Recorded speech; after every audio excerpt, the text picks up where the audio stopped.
What's happening? Still a nation, what's popping, what's popping? How's everybody doing, man? Hope everybody is well. I'd like to welcome you to the Steelers after play. Preseason week 3 against the Atlanta Falcons. So how's everybody doing? First and foremost, let's ask that question. And then we'll get right into the nitty gritty. Give me a second here, guys. I just got to pull up my my notations. This will be brief. I promise you. Like I said, post-game show. Let's condense that thing. Make it shorter and not as long as the Terrible Towel Tuesday shows. Now, first and foremost, let me say hello to the early commenters.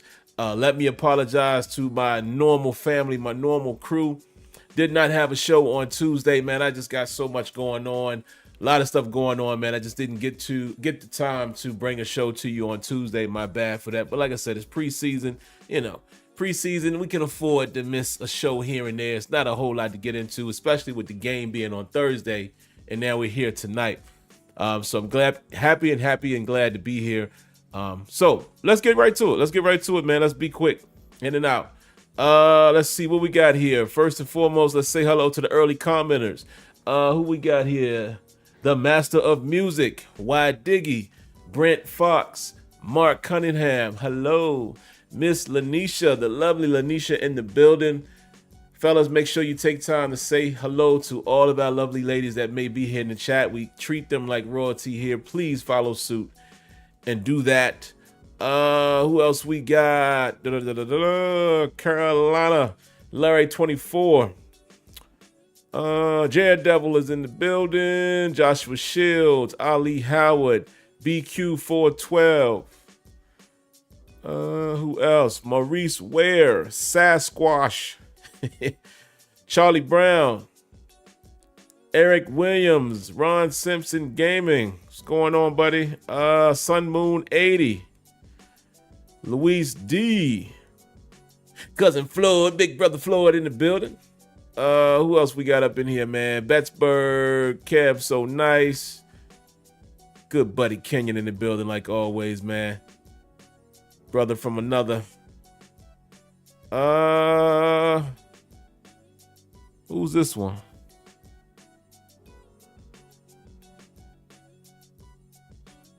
Is it Torta Taco?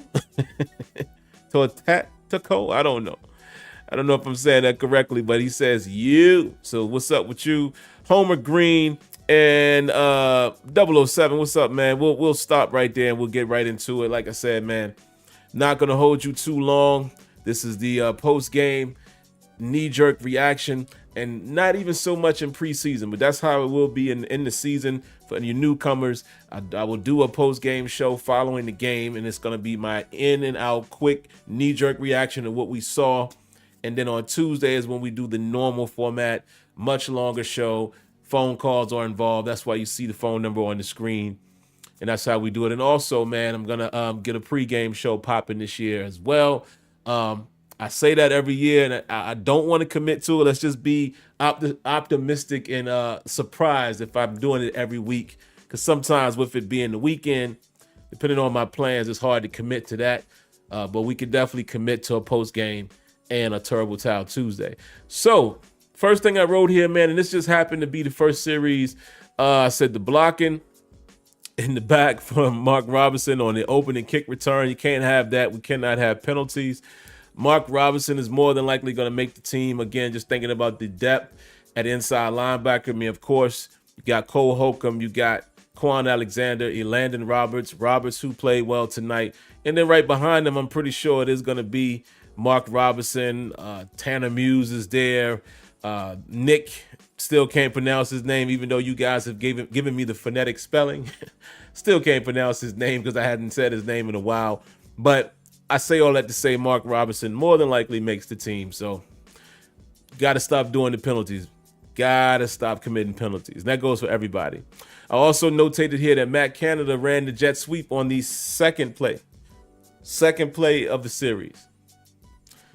So it's definitely going to be a part of the offense. And listen, Let me at least say this so people don't know or don't assume that I hate it. I don't hate the jet sweep. I like the jet sweep in spurts. I like the jet sweep when it's unexpected. I just don't like it so often.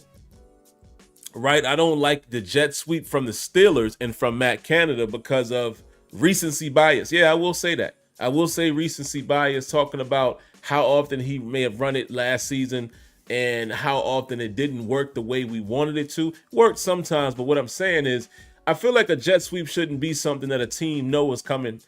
They know it's coming at some point in the game. That should be something you pull out when you've gotten people to think it's not happening. Or I'll say this, let's say that you're winning the edge in other runs, like you feel like you have an advantage on the outside. Okay, pull it out. But it feels like Matt Canada just runs it just because. Do y'all understand what I'm saying? And am I off base there? And I'm going to pause for a moment and give you guys a chance to reply. You guys understand what I'm saying? It feels like when Canada calls the jet sweep, is like it's just written down on his card. I'm running this. It doesn't feel like it's set up. It doesn't feel like it's being used against the defense from a setup standpoint or a scheme standpoint. I have no way. I have no way of knowing. I'm just saying what it appears to be. What do you guys think, man? Really quick, I'll give y'all a chance to say that. Eric said that's just a core piece of the offense. Yeah, it is. It is. It is. And I'm not going to be a guy that's going to be results biased. I'm not going to hate it when it doesn't work and love it when it works. It just doesn't feel like it. I don't know. Okay. Eric says he thinks it's used as a setup. Something to keep the defense honest. You're right. I'm just saying it just feels forced to me from Canada. That's just my opinion. Yeah, Kenya makes a good point there. He says the jet sweep is like a dive in our offense. Yeah. It's just, like I said, I could be wrong, and I'm open to being wrong. I'm not on the sideline. I am by no means an NFL coach. I just say it just feels to me sometimes that it's more forced.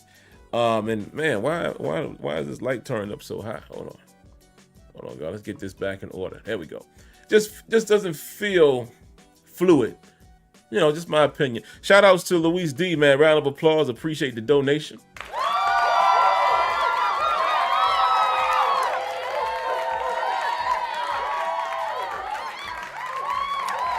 Yeah, absolutely. He says, should the Steelers keep Zach Gentry? Yeah, they should, and they will.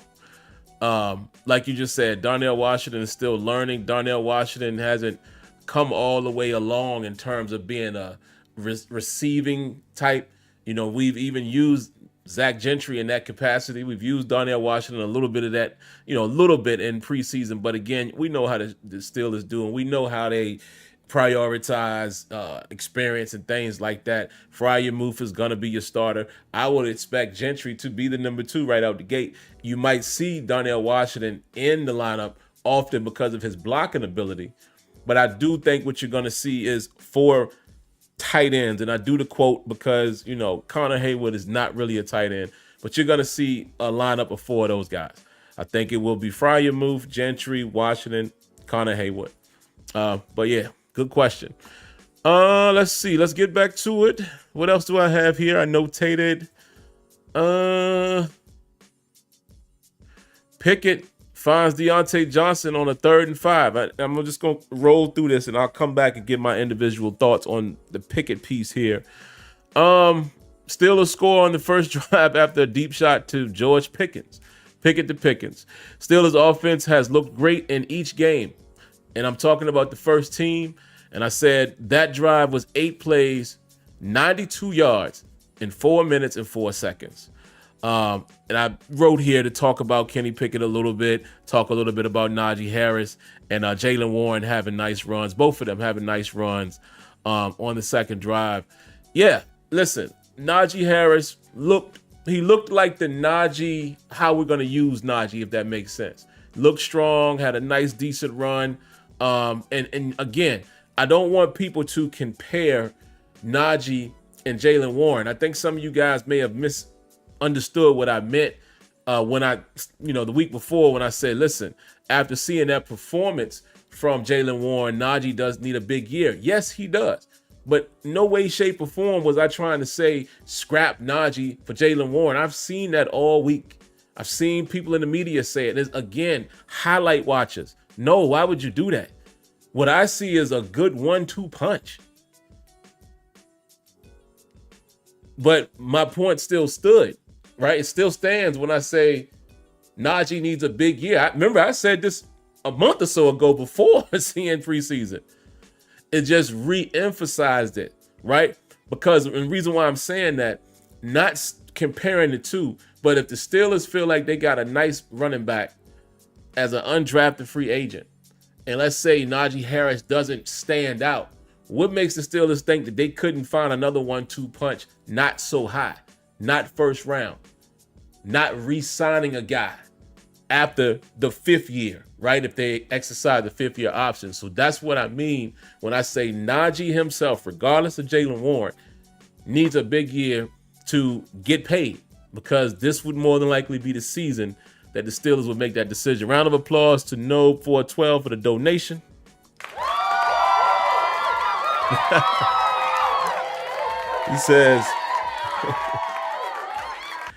he says Kenny Pickett for MVP. Yeah, man, let me get back to what I was saying. I'm going to talk about Kenny. Jaylen Warren, man, again, like I said, him and Najee both had some nice runs. I like the quick and the more speedier feel. Jaylen Warren is not a burner, even though he turned that burst on last week for the 62-yard touchdown. But y'all know what I'm saying. He's not a flyer, but he's quicker to the punch. He's faster, as it appears, to the hole in open field, and he's more of a quicker back than Najee. So I love that compliment. And Jaylen Warren, man, he seems to prove himself pretty much every time he's in the game. So love that. And like I said, where he's different than Najee, not only just the speed factor and the quickness, it's the fact that, I think Najee just doesn't hit it and go as quick. He's a different style back. Sometimes he does, but Jaylen Warren and Najee Harris are two different styles. We'll just leave it at that. I like them both for this offense. And a successful screen pass to Najee Harris as well. Looked good on that. So again, for you guys that's making all that noise about, let's throw him in the trash. Okay, whatever. Nobody's listening to that. At least I'm not. I like having both of these guys at our disposal. And I even like what Anthony McFarland, might be able to bring to the table. Speaking of Kenny Pickett really quick, listen, I'm just going to say this. Kenny Pickett has looked solid in all 3 of these games.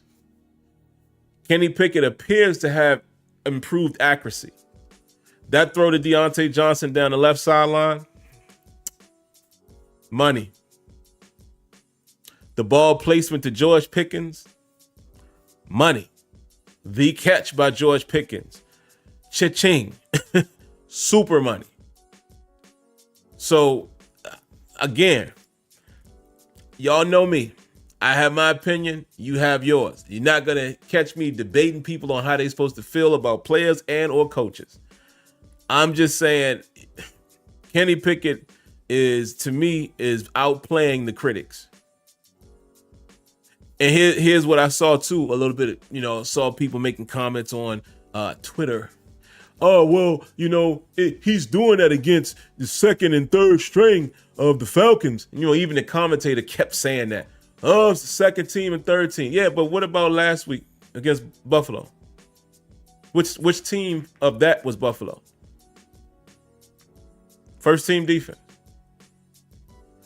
So again, it does, to me, who they're going against matters, but at the same time, you can still see skill.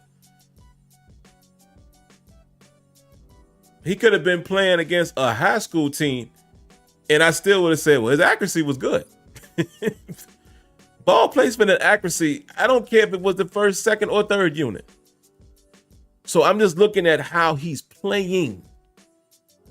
And again, to refute all of that, last week, our offense got it rolling and did the same thing against Buffalo's number 1 unit. So, like I said, I think Kenny Pickett is playing, outplaying the critics. That's all I'm saying. And we'll see how this guy turns out for us as a quarterback this season and beyond. That's where I'm at with it. Calvin Austin, man, another nice return, 21-yard return. Calvin Austin, let's keep an eye on him. He might be exciting this year as a punt returner. Let's just put that out there. Steelers defense get an impressive 3-and-out. Big plays by Landon Roberts as well as TJ Watt. And I did notate it was against the Falcons' second and or third unit. You know, maybe it's been mixed, but for the most part, it probably was their second unit. I get it. But again, I'm just going to document what happened. The defense looked good. They got that third and out, got out of there. Your star makes a play, and a guy like Landon Roberts that's new to the Pittsburgh Steelers makes a nice thumper-like linebacker play from the middle linebacker or inside linebacker position. Got to appreciate that. Connor Haywood is lining up as a running back quite a few times. It started out in the first quarter, and I think we saw him do it again. I want to say the second. But, yeah, Connor Haywood got quite a few carries from a traditional running back position. Interesting. I wrote here Anthony McFarland was impressive on his touchdown run in the second quarter. You know, I have said, you heard me say this just last week, you know, he's not really the guy that I want to see running in between tackles. You know, remember I kind of criticized a play call by Matt Canada. But McFarland showed today, yeah, he can run in between the tackles. He can fight. He can put his nose in the fan and make that extra push and stretch out, you know, across the goal line. Okay, McFarland solidified his spot as the third running back. I mean, I think we all knew that anyway. But again, it's good to see guys playing well because, you know, a guy like Anthony McFarland is somebody that we've all been like, ooh, man, he could be. We've been saying that for a couple years now. He's battled some injuries. And then some of the times when he got in the game in the past, he didn't necessarily do much here and there. But you understand what I'm saying. This is a guy we've been high on because of his potential. So it's good to see a guy who come into the camp as a camp standout, as expected, being a veteran, but now it's carrying it over. So maybe he will get more opportunities in the regular season, you know, of course, if he stays healthy. I wrote here a Landon Roberts flash tonight. He made a couple plays, several plays that probably has popped out in your mind, popped off of your TV screen. So shout outs to him because, again, it's funny when these players make you start questioning, you know, not even questioning, but they make you remember what you said about them, right? Remember I said, yo, I don't know, man, Quan might have to be. And then ever since I said that, Landon Roberts is like, hold on now. It's three of us. You know, don't go acting like Quan Alexander is just going to start over me. I love it. I love that all three of those inside linebackers, we could all say here in preseason, they play well. The main three guys. So shout outs to them.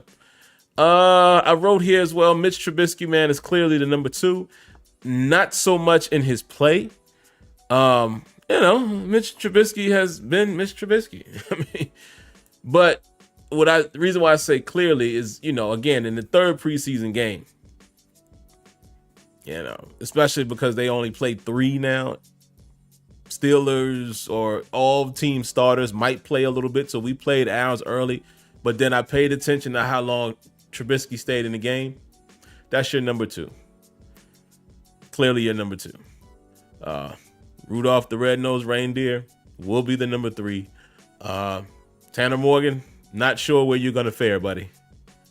You know, it is what it is. You know, that's the nature of the business. What else do I have here? I did say Mitch Trubisky played decent tonight, but then I think he held the ball a little too long at times. That was that sack. You know, when he got sacked, I think he was just trying to hold the ball, waiting for something to develop. Falcons must have had decent coverage on the back end, but other than that, I don't think Mitch Trubisky did anything to kill us or change my opinion one way or another. He's just, you know, he's the number 2. Very interesting news too, man. Shout outs to my homie Kenyon. sent some information to myself and Tony saying that, it's rumored right now that they're saying that Trey Lance, could be in the mix, to be a potential landing spot to the Steelers. And I'm like, okay, that's, I mean, if he's not playing the greatest in San Francisco's scheme, I mean, and again, listen, we got Kenny Pickett, right? And regardless of how y'all feel about him, I'm just talking from a business standpoint. What sense does it make? You can bring him in to be a backup. But again, right now, I want all of Steelers Nation to understand and prepare themselves. Kenny Pickett is the starter until he's not. There is no bringing no other quarterback in that's going to overtake. It's not happening. So even if the Steelers brought in Trey Lance, it would be for him to be a backup. He's not competing with Kenny Pickett. I want everybody to wrap their mind around that. Regardless of who you think is better, I'm just trying to tell you where the Steelers are. They have no intentions of having somebody compete with Kenny Pickett for the franchise quarterback. Not at this moment. So, sorry. What else did I write here? David Perales, man, gets a nice pressure and nearly a sack right at the end of the second quarter. Nick Herbig continuing to be Nick Herbig. This dude is impressing us in every one of these games. He has gotten a sack in every single game and getting consistent pressure. James Pierre. Y'all know I talked about him a week or so ago. It's not that James Pierre is playing bad, but this is what I wrote about James Pierre and what I noticed a lot, because this has happened in this preseason. In this preseason, James Pierre seems to be close to the ball quite often. Like he's just there. He's right there to make the play. The ball goes past his hand, or he tackles the catch. But it's just that. He seems like he's always giving up the catch. And again, with me not having access to the All-22 at the moment, we will have that in the regular season. I can't really, on the TV tape tonight, as I sit here tonight, I can't go back and say how much he was in man. I know we did a combination of man and zone. It seems like James Pierre is in trail a lot. He's playing off, and, even when we drop in a cover 3, it's more of a go ahead and drop back in your traditional drop. But it just seems like, I don't know, man.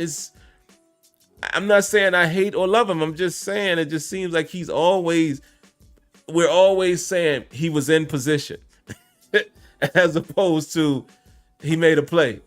And it's kind of been that way for a while. So we'll see. Speaking of cornerbacks, Joey Porter Jr. got welcomed to the NFL with a pass interference call. He did tug a little bit, so I'm not too mad at that, and allow the rookie to go through his lumps. Good to see him getting some playing time consistently out there. Mark Robinson forces a fumble in the third. Good to see that. Nice tackle. Looks like his shoulder or what have you, or shoulder pad or what have you, or, maybe part of the helmet knocked the ball out. So again, Mark Robinson is one of those dudes that we seen this last year. He's going to be around the ball. He's going to make tackles. I don't know if he's the greatest in pass coverage. Again, inside linebackers, they're not a dime a dozen when it comes to pass coverage. But, I don't know if he's the best answer in passing downs, but he is a dude that plays downhill. He's going to find the ball. He goes to the ball with reckless abandon, and he's going to make tackles. So it's not surprising that he was in on that play. And then last but not least, the guy that I said has been the quietest in preseason in terms of edge rusher. Again, it's funny when you say stuff. It's almost like these players hear you. Quincy Roche gets a sack in the fourth quarter. Strip sack. Nice play by him. Again, right now, the Steelers were, I don't know. Honestly, guys, I don't know which way they're going to go in terms of how many they keep. The Steelers traditionally either keep 4 edge rushers and 5 inside backers. And I know in some cases they've kept 4 inside backers and 5 edge guys. I don't know. I think this could be a year where they keep 4-4. Nick, I think Nick Herbig is definitely the fourth guy. And Nick Herbig might challenge. He might end up being the third guy, and Golden after him. We'll see. But after that, I'm not sold on Quincy. Quincy Roche doesn't do much for me. Same thing with the inside backers. Once you get past Mark Robinson, unless some of these guys are really showing up on special teams, I don't know. I know Tanner Muse, when he was signed, a lot of us said, well, he's a special team guy. But I don't know. I haven't really necessarily paid attention to the kickoffs and the punts and stuff like that to know who's making special teams tackles. But yeah, I can't make a case for anybody right now being the fifth edge rusher or the fifth inside linebacker. And those are just my thoughts, man. So as I, get closer to concluding this thing, my takeaway from the game tonight, man, listen, the Steelers offense has been impressive in preseason. First team. They've scored on the opening drive. And it's impressive. One reason why it's impressive is let's be honest. We hadn't seen that in a long time, even when, in Ben's latter years. His later years, we hadn't seen that. So it's a good sight. It's a good sight to see the offense putting on a show. Think about the first preseason game. We got into a couple third downs, and we still was able to march down the field and get into the end zone. It is also great to see us taking deep shots. But it seems like we're taking them at the right time. It looked like a whole shot to Deontay. I'll have to go back and look, but it looks like that might have been a cover 2 situation. And I'm not 100% sure what the coverage was with George Pickens, but it ended up being like a man-on-man. So that could have been man coverage, cover 1 man. It could have been a cover 3 that, again, a vertical route turns into man for the corners on the outside. Could have been quarters coverage, where, again, if you're in basic covers, basic quarters, cover 4, and you're on the number 1 on the outside, he goes vertical, you go vertical. So, again, without having to film, you could try to dissect it a little bit on TV tape, but sometimes when it's an obvious coverage, you see it. But, again, I haven't even rewatched the game, so I cannot recall what the defense was as I sit here right now. But either way, taking shots at the right time. And like I said, man, Kenny's accuracy, man. Yeah. Kenny's accuracy looked good tonight, man. I haven't seen any real hesitation out of Kenny, and he's been decisive. So we'll see. Listen, I don't get too high or too low in preseason. I will acknowledge good play. I will acknowledge good performance. I will acknowledge what it makes me feel like when the team comes out and they perform this way in preseason. 3-0.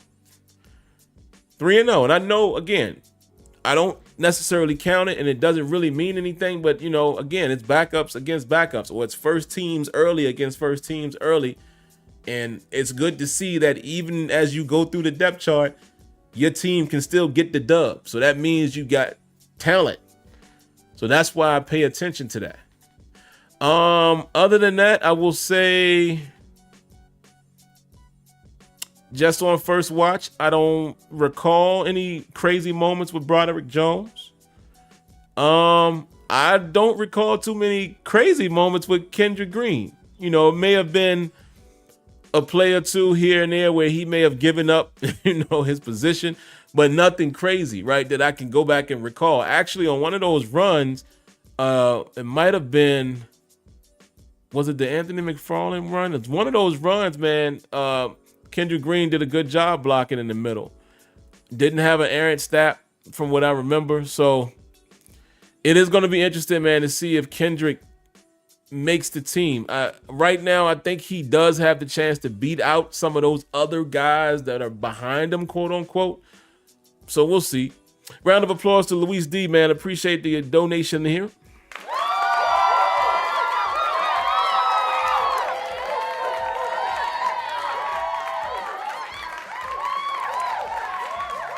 Luis D says, do you see both Deontay and George being 1,000-yard receivers? It's possible, but I will say this. I can't call what the stats are going to be if the Steelers offense plays the way we've seen them in this preseason. We've been very balanced, man. So if we keep that type of balance, it might be tough to get 2,000-yard receivers, but we'll see. You know, George Pickens is going to have moments in this year that we'd be like, wow, he got off in this game, as will Deontay Johnson. But I think we are really going to see finally a Steelers offense that's spreading the wealth and that hopefully doesn't fall in love with one thing. I mean, if it's working, it's working. But it looks like we're going to be a pretty balanced offense from the looks of it. So it's hard for me to say right now that both of those guys would be, 1,000-yard receivers. Jim Himes says Kendrick Green played better at right guard than he did center. Yeah, that could very well have been the case. Could very well have been the case. So, like I said, guys, I'll spend a few minutes here just looking at some of the chats, but that's about all I got. Season is coming up, and we really gonna get at it, and we really gonna have a lot of stuff to talk about. So I'm pleased with what these guys did. The team, it feels good just to watch football again and to see your team performing well and have us at a position right now. It's been a long time. Think about this. It's been a long time since we've been excited in preseason saying, man, if we could just do that. Most of the time we saying, man, I hope we do a little better than that once the season starts, right? We usually saying that. So a little more optimistic just because they look better. They look better. What y'all got, man? Relfax says, I'm believing we may have struck gold again at quarterback. KP's intangibles more than anything is what's making me think that way. Poised, never seen him overwhelmed, even when he's playing poorly. And you know what, Relfax? I'm going to give you a round of applause for that comment.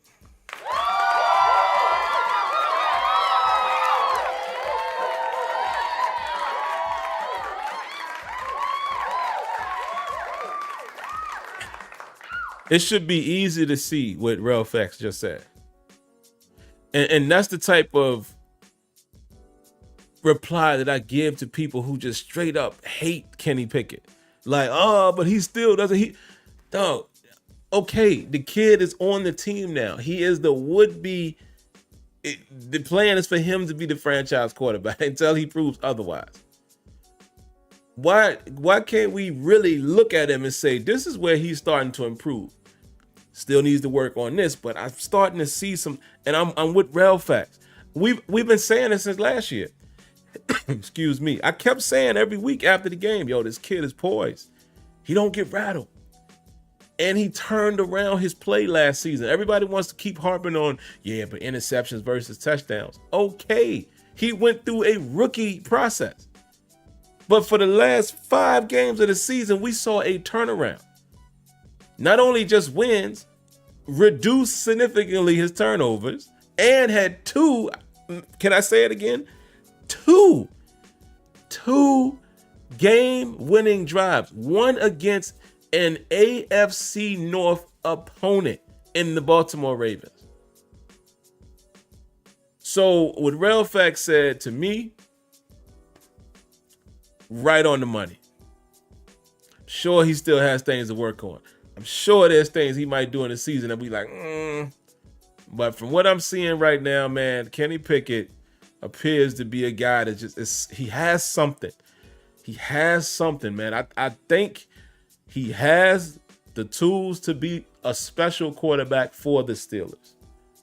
We'll see. We'll see. Absolutely no in Baltimore. A couple more. Dominic Scott says, hold on. What about Connor Hayward? What about him? What about Connor Hayward? I talked about him. Talked about him a little earlier, saying that Connor Hayward, man, is Swiss Army knife, man, utility piece. This dude lined up at running back tonight and had several carries. In the Green makes a good point. He says 9 interceptions, 2 concussions last year. I'm not falling to the hype I have to see more. Okay. But that's a good point that you make on your behalf. But this is where I look at that and say, well, I don't know if you're saying you're throwing the 2 concussions in there as a part of the negative on his part, or if you're just saying, yeah, man, but he's had 2 concussions. Agreed. But again, we keep harping on the interceptions. And y'all can have that. If y'all want to hold him accountable for it, listen, don't make me do it. Don't make me do it. One of the greatest quarterbacks that we've seen in our era of watching football had the worst rookie season and threw multiple interceptions. A guy that we're facing off against right now, one of the top quarterbacks in the NFL in Buffalo, was horrible when he started out. With interceptions at all.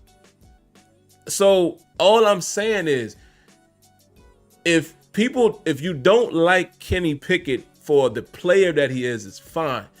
But I'm just never gonna completely just look at, oh, he had 9 interceptions in his rookie year, and that is what defines him. Nah, I'm sorry. I'm just not. I'm sorry. I don't know, and let me be clear. I don't know what Kenny Pickett is going to turn out to be. I have no idea. I'm not vouching for him.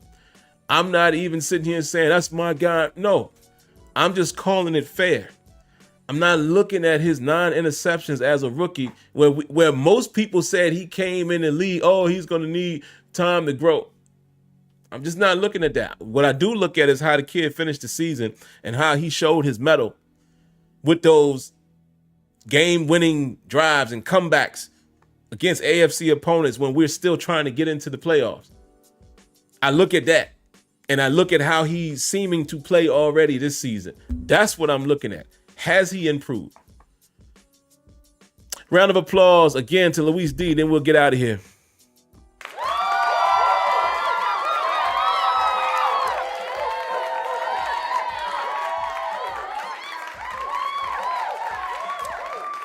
Luis D says, how would you describe Austin's as DC so far? Better than Keith Butler or still too soon?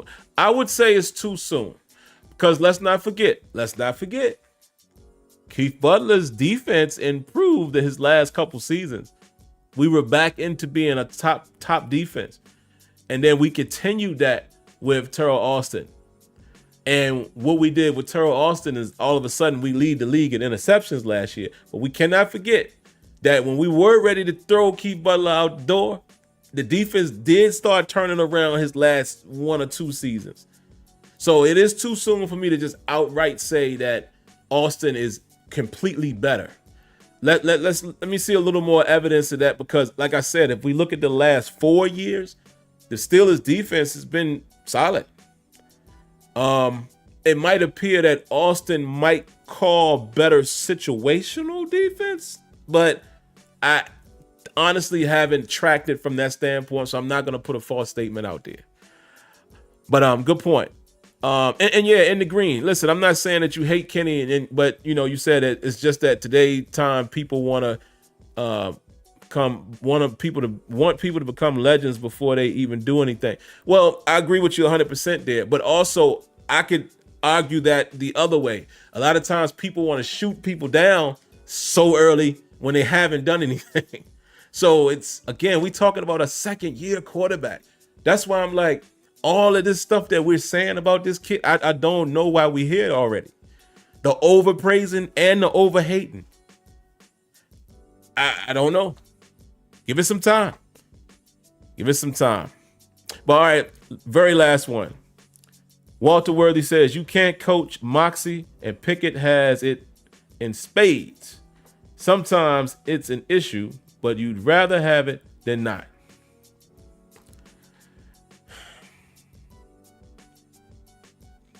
So what I'm saying, man, Kenny got something. What's going to become out of it is what we're all waiting to see. But Kenny got that. He got that moxie. He got the metal. He got that baller mentality. The dog is in him. He's a gamer. He's game. He don't get like, that's the type of quarterback I want. Mentality, I want Kenny Pickett, right? I want what he is displaying from a mentality standpoint. Now we just have to see if his play is going to continue to match that and elevate. That's where I'll leave it. But all right, man.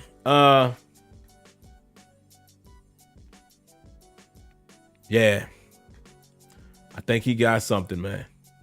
But we'll go ahead and get out of here. Man. I hope you guys enjoyed preseason. I hope you enjoyed the show tonight. Again, I thank y'all for coming through. I just got to ask y'all to do these things for me, man. Right there. Just need you to hit that like button. And if you watching, still rocking, you might as well subscribe. And also, if you are subscribed, I would suggest you cut on the notification bell. So therefore, you know when we are live and kicking. But outside of that, man, I will remind you guys I should be on Tuesday, this coming Tuesday, Terrible Towel Tuesday. And we'll talk about something. I'll rewatch the game and maybe find something to hone in on and take phone calls, get everybody's opinion as you've watched the 3 preseason games. And then, 1 week after that, we'll have a week off, so to speak, in terms of watching football. But then the season's going to kick. It's going to get kicked off, and can't wait. But yeah, man, appreciate you guys coming through. Peace and love. God bless. Stay healthy. Stay safe. Have a great weekend. And yeah, like always, man, thank you guys for tuning in to the newly named Steelers After Play. Catch y'all later. Peace.